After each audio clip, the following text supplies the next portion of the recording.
Well, this is interesting. Only a week after one of the best kaiju movies of all time is released to theaters, we're given one of the best haunted house movies of all time? The hell was I complaining about before? I get my own room. Oh, really? You're the young one. I call it on the room. 1, 2, 3, 4, 9, 10. First clap.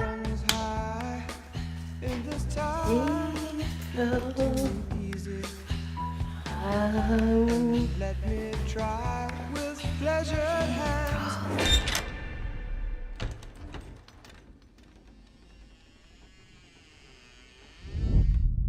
Clap. I'm gonna get you now. I can hear you breathing.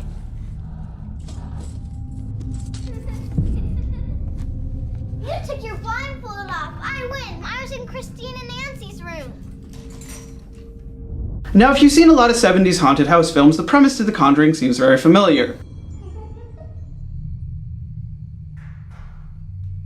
Girls, it's way past your bedtime.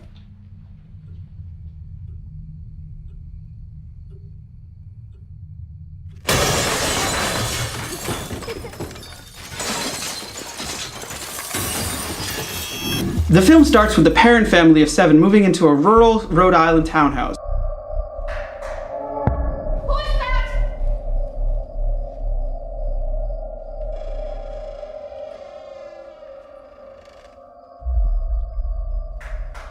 Which they soon discover is haunted as shit.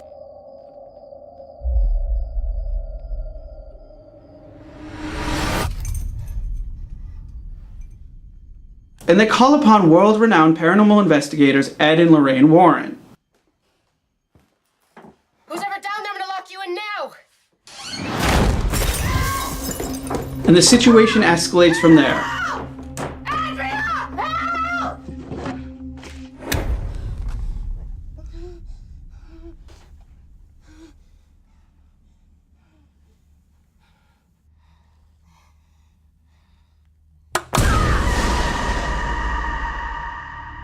Supposedly this movie is based on a true story, but if you know anything about film lingo, that means it's a complete crock of shit. I don't really know that much about the Warrens myself. I am familiar with the Amityville horror case, who isn't. The one thing I will say about the Warrens is I watched a documentary this year called My Amityville Story. It's a documentary about Daniel Lutz, who I believe is the youngest son in the Lutz family. The Lutz family were the family who were involved with the events of the Amityville horror. And Lorraine Warren, who is still alive, is featured pretty prominently throughout this documentary. She is a very interesting woman. I got a very interesting vibe from her from that documentary. I don't necessarily believe in the supernatural. I don't necessarily believe in the spiritual, but that doesn't mean I don't find it interesting, and that doesn't mean I don't like to watch movies and or documentaries about it. That's really the only background on the Warrens that I had going into this film, beyond the events of the Amityville horror. But I am a big fan of what James Wan has been doing recently.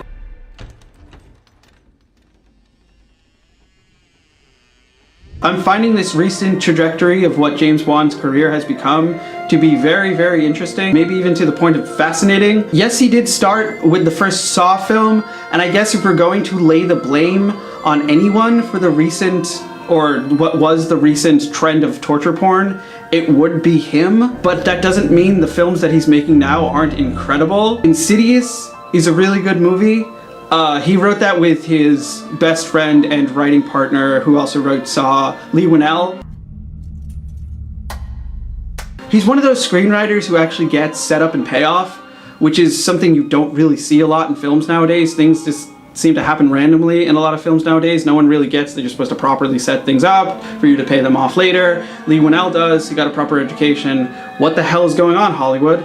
Some guy from Australia is doing it better than you. However, this movie was not written by Lee Winnell. It was written by the Hayes brothers, who are responsible for a couple not so great movies. But this film is incredible. It's really, really good. It's exactly what you're supposed to do in a haunted house film. It has a perfect build-up It has a very slow burn at the beginning, very piecing things together bit by bit and getting to know the characters and getting to know the world and getting comfortable with things. And then when it starts to go off with the hauntings and the supernatural stuff, it hits the rails and it just goes 100 miles per hour, and it just doesn't stop. It's intense, it's terrifying. Like, something will be happening over here and it will be spooky, and then all of a sudden something happens here and it's 5 times as scary as what was going on over there.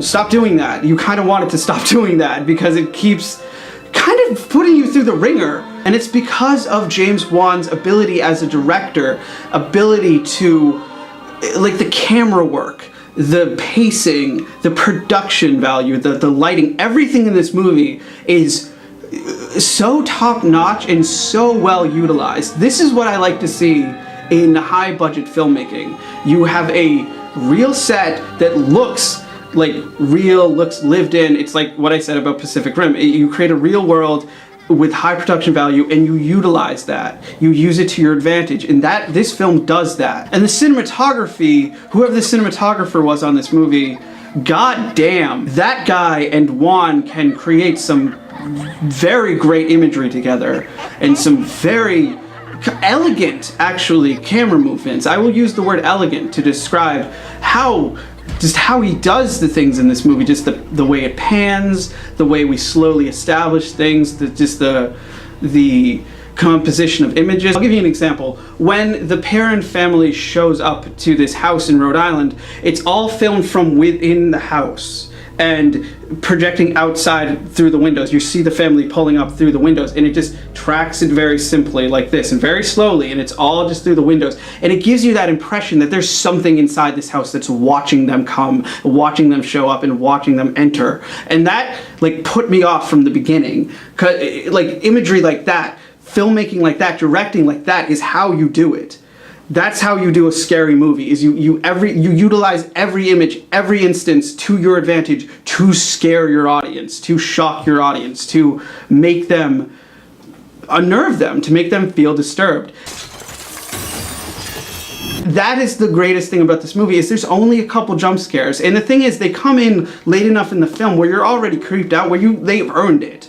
They have completely earned these jump scares that it throws at you, and there's only like 1 or 2. All of that helps the believability of the film. Not necessarily that you buy that ghosts really exist, but that ghosts are haunting these people in this house in this movie. It all helps to make you really feel that, to make you believe this and convince you that this is a plausible thing that could have happened or could happen. There's no score throughout this movie. For a majority of this film, there's not a lot of music.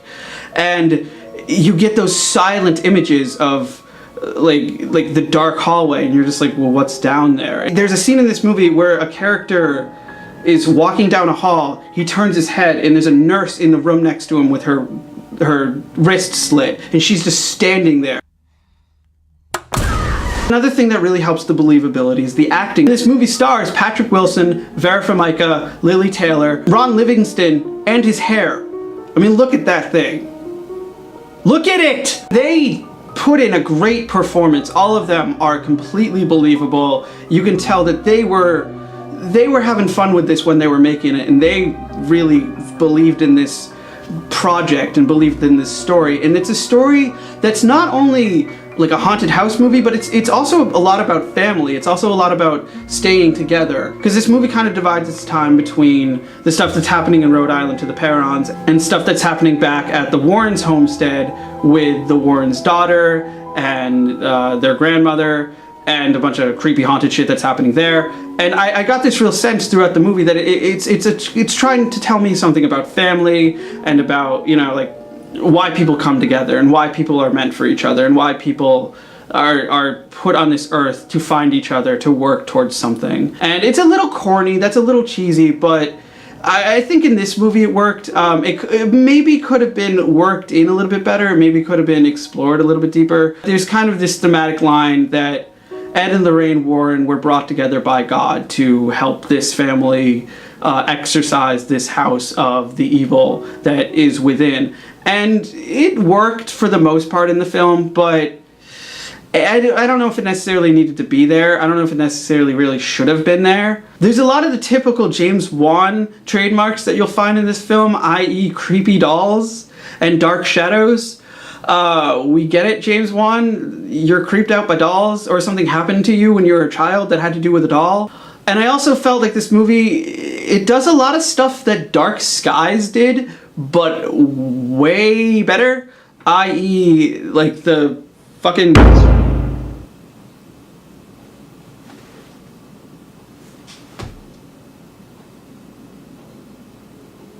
Okay. And of course with the end there is an exorcism in it, which allows us comparisons to The Exorcist.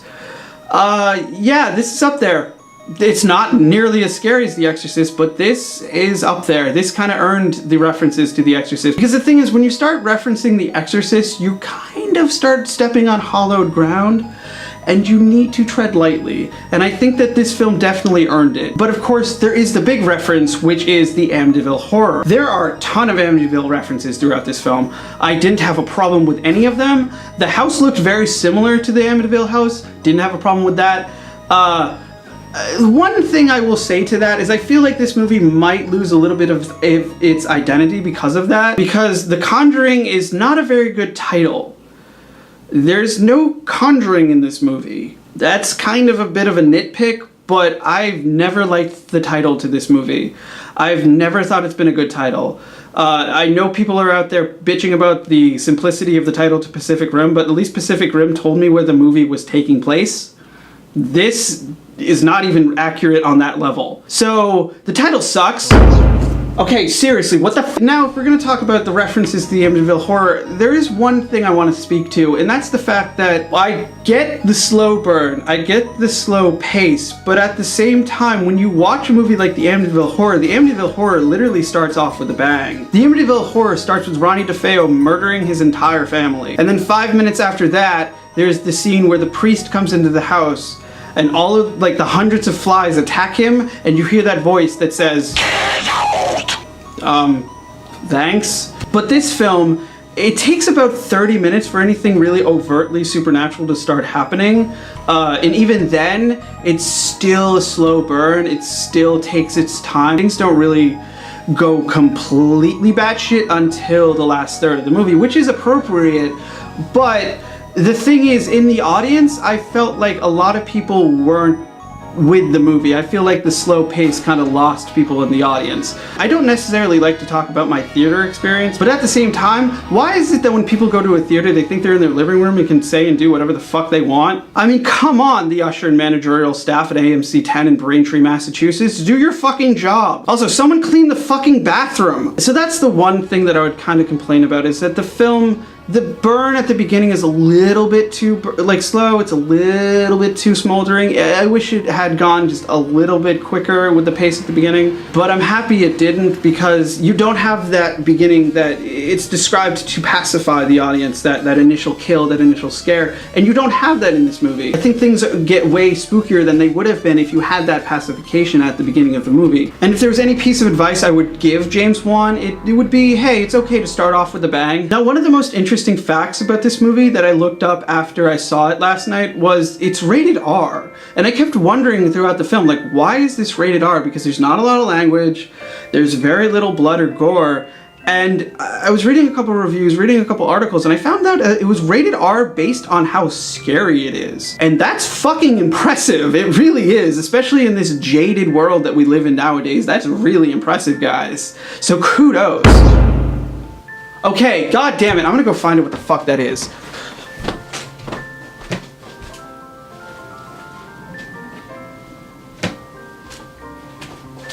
The fuck?